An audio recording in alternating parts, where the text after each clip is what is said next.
Eba, em casa com os Peratala, começando mais um programa diretamente aqui do Estúdio Vida Moderna.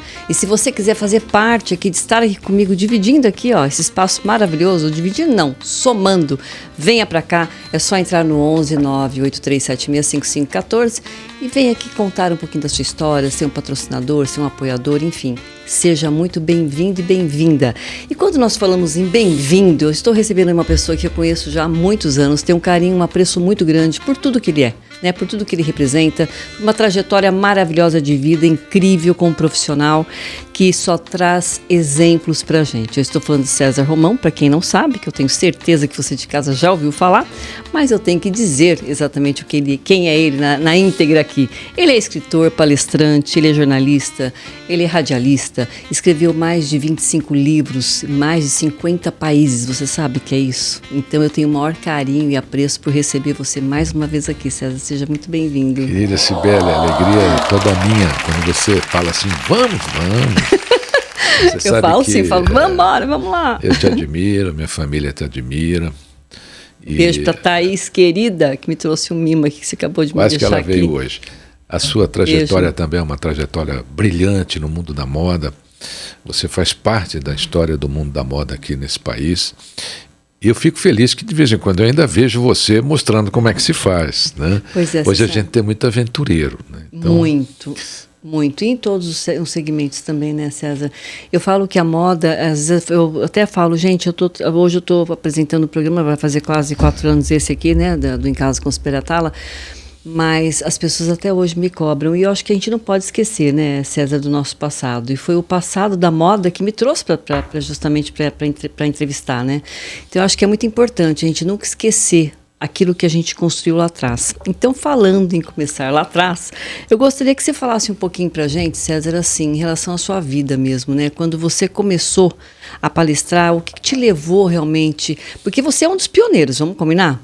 Olha que eu conheço você há muitos anos e, assim, o quanto que... Porque, assim, você entrar numa área e manter nesta área há muitos anos, isso é muito difícil, isso é para poucos.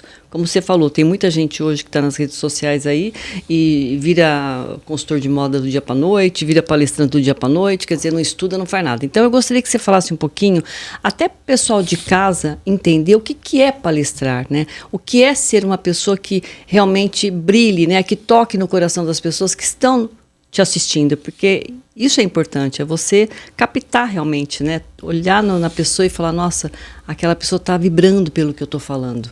Então eu gostaria que você começasse por aí. Começo sim. Eu dei início à minha carreira de palestrante na década de 90. Ela foi meio casual, não é uma coisa que eu planejava. Eu escrevi o livro A Semente de Deus, que você é leitora, e este livro, em pouquíssimo tempo, ele dominou todas as listas de mais vendidos na década de 90. Você abria qualquer revista, qualquer jornal, estava lá o César Romão estampado. Cheguei a ser capa da revista da Folha de São Paulo com a Bárbara Gância, muito bacana, minha querida amiga.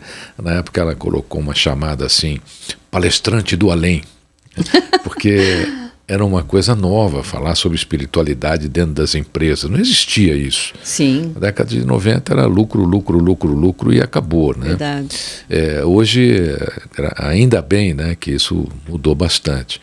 E aí as pessoas me procuravam, eles diziam assim, você só escreve ou fala? Você não quer vir falar sobre o seu livro? Falei, pô, é uma boa ideia, né? Falar sobre o livro. E aí eu comecei. Até que um dia eu tomei a decisão de profissionalizar. E eu vou lhe dizer por quê.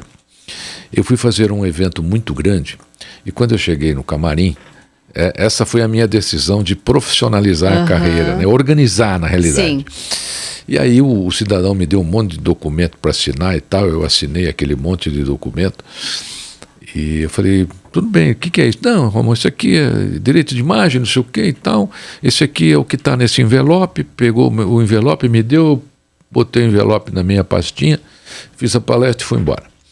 Passaram-se uns 40 dias, esse organizador de evento me telefona. E ele falou assim: Romão, você não descontou o cheque? Você precisa descontar o cheque. Eu falei: mas que cheque? Ele falou: eu não te dei um envelope, lá dentro tem um cheque. Eu falei: olha, esse envelope está na minha pasta rodando até hoje lá, eu vou pegar. Aí peguei o envelope, falei: Pelé, está na minha mão o envelope aqui, e tirei o cheque. Quando eu tirei o cheque, eu falei assim: Pelé, você está doido? Está no meu nome ainda esse cheque, né? Ele falou: esse é o valor que nós pagamos para o Joelmir Betting na época, né? Para o Delfim Neto. Eu dividia palco, que eram os palestrantes que tinham, o Luiz Almeida Marins, poucos, né? Eram poucos. Né? Ele falou: Marco Aurélio Viana, que já faleceu, né? Ele falou: esse é o valor, nós temos que pagar o palestrante, a empresa tem que pagar, nenhum palestrante vem aqui gratuitamente, mesmo que você queira. Falei: mas você pode pegar esse valor, dar para alguma entidade da sua cidade. De jeito nenhum, você tem que descontar o cheque, senão você vai me criar um problema. Falei: bom, tá bom, eu vou descontar o cheque. Aí chamei a secretária e falei: olha, deposita esse cheque amanhã. E depositei o cheque. Era um valor muito alto. Em relação ao dólar, é hoje o que eu cobro por uma palestra. Né? Aí eu fiquei pensando, eu falei: poxa, eu acho que isso é um sinal para eu me organizar melhor. Né? Agora, César, só voltando uma parte um pouquinho. Quando você fala da espiritualidade, você você sempre teve a espiritualidade com você aguçada no teu coração? Sempre foi uma pessoa de fé, de religião, independente da religião, mas de fé? Sempre fui, desde garoto, porque eu escrevo desde menino. Meus primeiros 3 livros foram de poemas, poesias. Né? Tem alguém na família, César? Eu tenho uma alma que hoje me dirige. Né? Eu sou neto de Zico Romão. Zico Romão foi um dos maiores compositores de música sertaneja desse país. Olha só. Na época, ele escreveu letras que fazem sucesso até hoje aí, com cantores modernos. Né? Meu avô adorava escrever, e eu me lembro, eu ficava com ele na casa dele, e ele escrevia num caderninho com caneta ainda, né? Aí ele me dava para olhar, cadernetinha, a gente palpitava. Então eu gostava muito daquilo, sabe? E de repente eu percebi que eu também podia fazê-lo, né? Sim. E aí eu comecei com poemas, poesias. Na realidade, A Semente de Deus foi meu 4º livro. Que coisa, César, eu não sabia disso. Você nunca tinha me falado em outras vezes. É verdade. Sobre o seu tio. E aí eu descobri, fazendo 3 livros de poema, que todo poeta no Brasil é imortal porque não tem onde cair morto, né? Porque a dificuldade de você colocar livros de poesia, de poema. Nós temos um povo, quando o Brasil foi descoberto, a Europa já era a Europa, né? A Europa já tinha literatura, a França já tinha arte, o Louvre já estava por ali. E nós somos muito atrasados em relação ao mundo, em relação à arte, à cultura. Eu acredito que seja isso. Existe um gap muito grande, né, na nossa cultura, e ele vem piorando, Cibele. Isso entristece. Por quê? Porque nós estamos numa era hoje, com tanta mídia social, que transforma a verdade em mentira, mentira em verdade. Sim. E tudo no diminutivo também. Também. O tal da verdade é VDD, não sei o que lá é ATT, é tudo muito... Eu como amante, né? Você deve sofrer muito. Não, porque no começo eu sofria mais. Hoje eu olho com mais desdém, porque eu falo: isso um dia tem que acabar, né? Eu escrevi um livro e a gente falou sobre ele já, né? Ensinamentos Bíblicos para o Sucesso. Eu sou apaixonado pela Bíblia. E eu vejo hoje tanta barbárie em relação à Bíblia, que não são coisas reais, que não aconteceu, que aquilo não está na Bíblia, né? Foram colocando ali, e o pior é que as pessoas estão acreditando nessas mentiras transformadas em verdades. Quer dizer, a verdade ficou nua, a mentira vestiu a roupa dela e está por aí, né? Fazendo o seu trabalho. Né?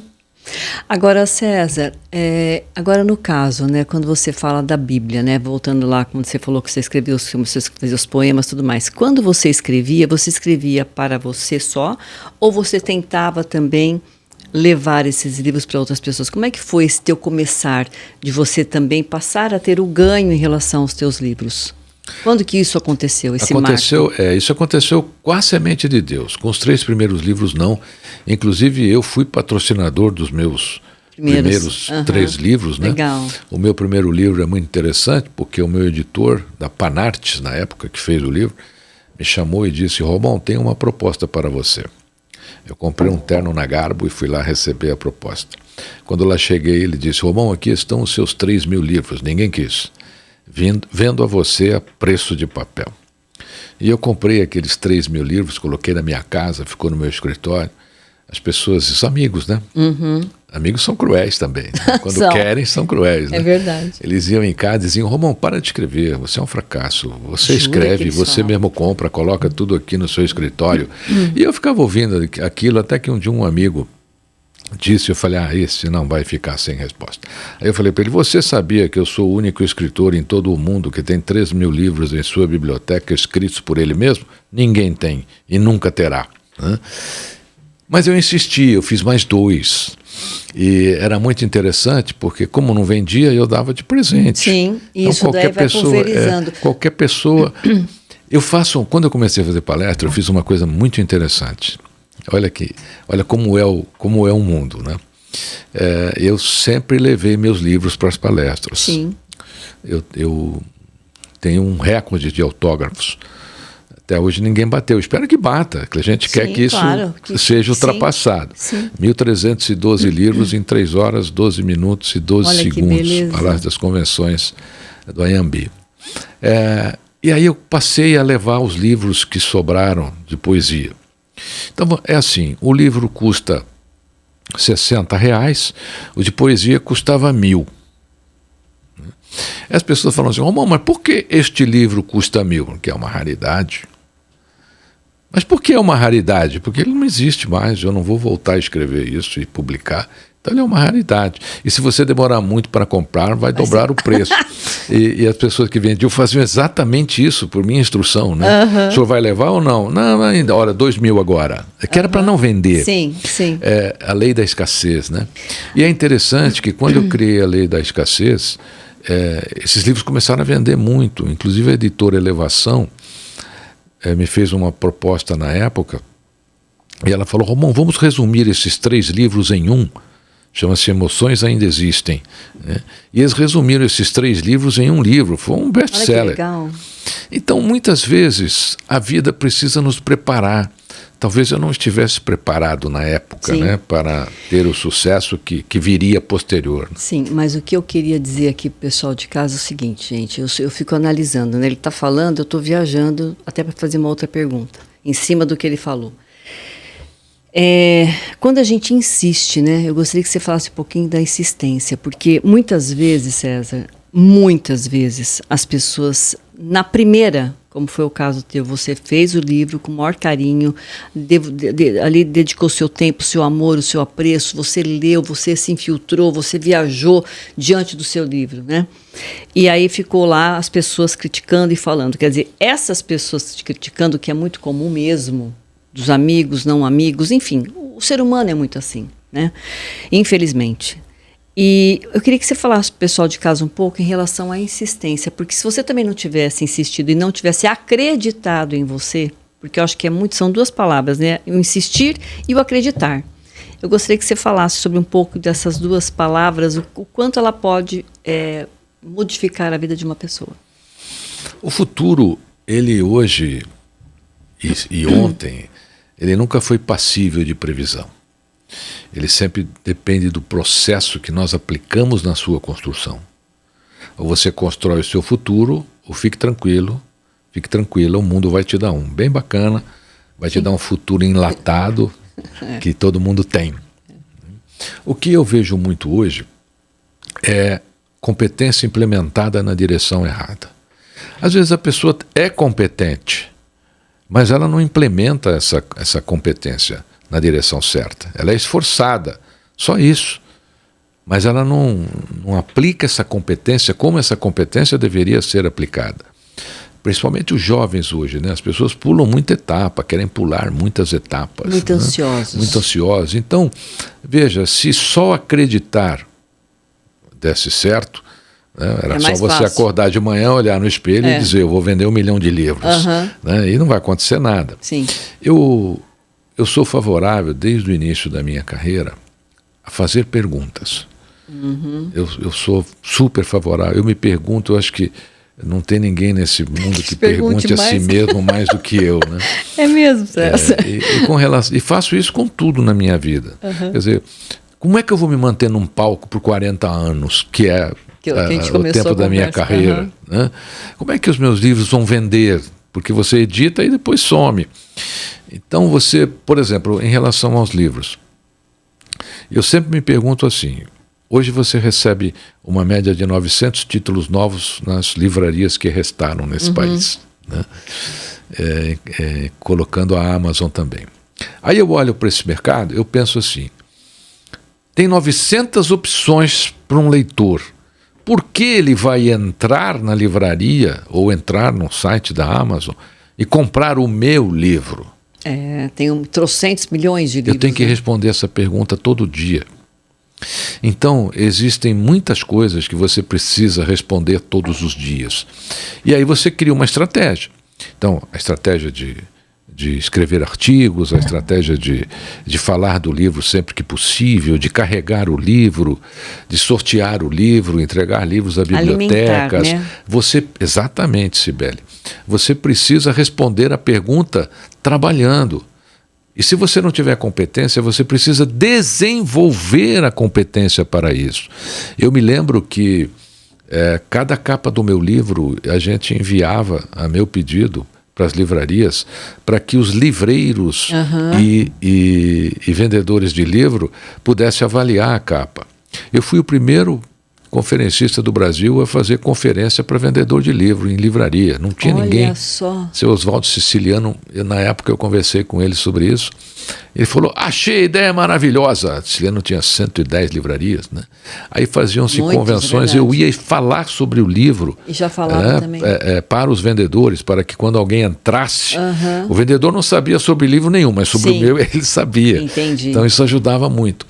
À medida que você aprender a perguntar e trabalhar na resposta, você vai estar usando as competências necessárias.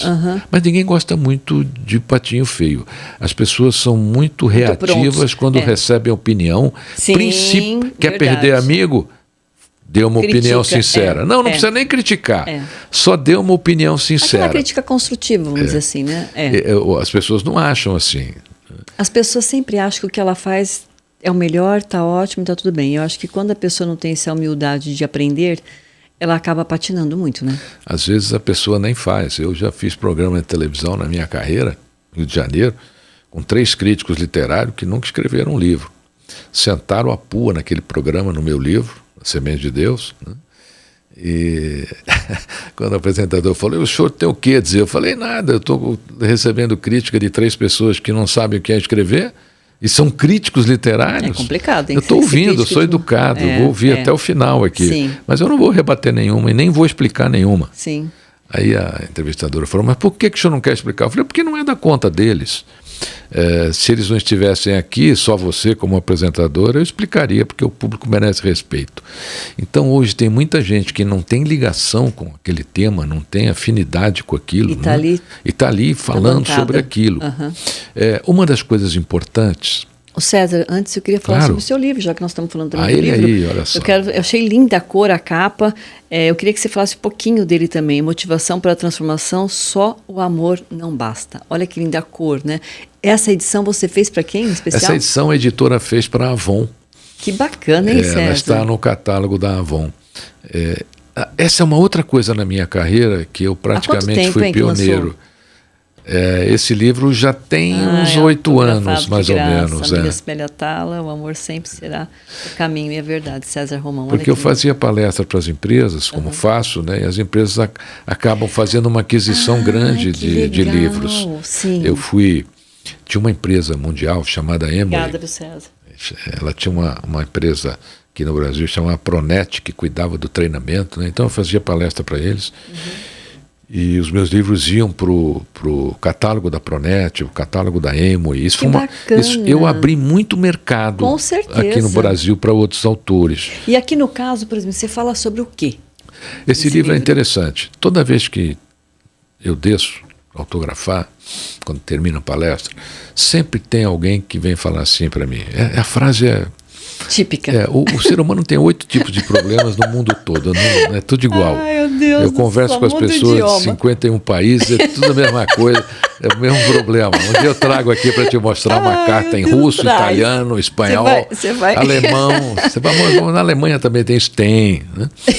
E a pessoa fala, Romão, olha, eu estou com um problema, eu queria muito pedir sua opinião. Pois não, e a fila lá, né? E a gente sim, dando atenção para todo mundo. Bem naquele momento crucial. Fala, não, pode falar. Aí a pessoa diz assim, olha, eu amo meu marido, mas eu vou me separar. Essa coisa de... Aí vinha o homem, eu amo a minha mulher, mas eu vou me separar. Justo naquela fila. E aí? Aí eu dava meu cartão, pegava o da pessoa, a gente depois conversava um pouquinho. Isso me intrigou. Eu ficava me perguntando, a pergunta, ó, tá vendo como é importante? Olha. Eu ficava me perguntando, como é que alguém que ama se separa? E o meu site, nessa época, ele tinha um centro de pesquisa, que eu pioneiro nisso também. Foi o primeiro autor a criar um centro de pesquisa. Você é uma pessoa fora da curva. Muito elevado. Nem tanto. É a questão de perguntar. Porque eu perguntava assim, como é que eu vou me afinar nesse tema? Como é que eu vou descobrir essa realidade? Já sei. Aí o meu site tinha, montei no meu site bastante. Geminiano, curioso demais. Sim, é verdade. Você sabe disso, né? E aí as pessoas entravam lá e respondiam tal. E aí eu fiz uma pesquisa, são uns 700 casais, mais ou menos, que participaram. Jura? Que eram separados, estavam... Não, o pessoal entrava e participava. Que bacana. Porque antes as pessoas não tinham com quem falar.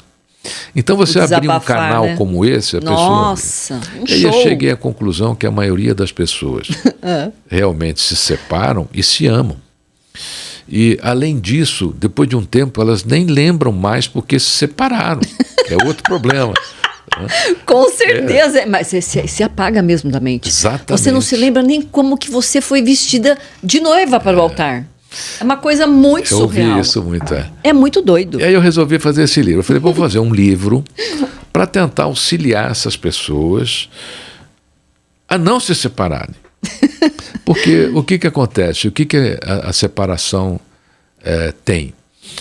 Nós não temos o manual da mulher, a mulher não tem o manual do homem. Nós temos uma genética diferente. Sim, né? cultura, tudo, além da genética, o nosso cognitivo é diferente, a massa cinzenta é diferente. Somos todos seres únicos. Nós somos muito diferentes geneticamente, reações diferentes, emoções, hormonal, tudo. E aí eu comecei a pesquisar sobre isso tudo e fiz esse livro. Esse livro tem como o homem deve tratar a mulher, como a mulher deve tratar o homem, o que um deve fazer pelo outro, e tem as competências que você deve desenvolver para amar. Porque não basta dizer eu te amo. É verdade, isso é fácil, né? Principalmente para a mulher. Se você diz para a mulher assim, eu te amo, qual é a primeira coisa que ela responde? Prova. Né? A mulher quer prova.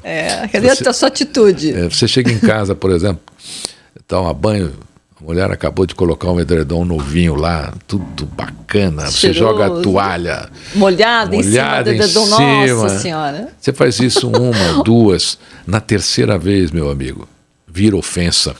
Né? E existia uma coisa muito interessante que as pessoas diziam assim, mas Romão, do dia para a noite ela mudou e me falou tanto.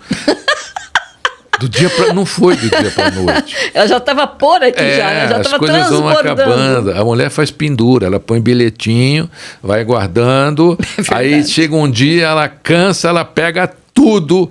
Lembra aquele dia, aquela hora, aí vem tudo. Eu falo, mas eu nem lembrava disso, mas eu lembro. Né? E esse livro cumpriu a missão dele e vem cumprindo, eu vou te explicar por quê. Você ajudou muita gente. Não faz muito tempo, eu estava numa sessão de autógrafo após uma palestra e um garoto chegou com esse livro na mão. A capa original dele é branca, né?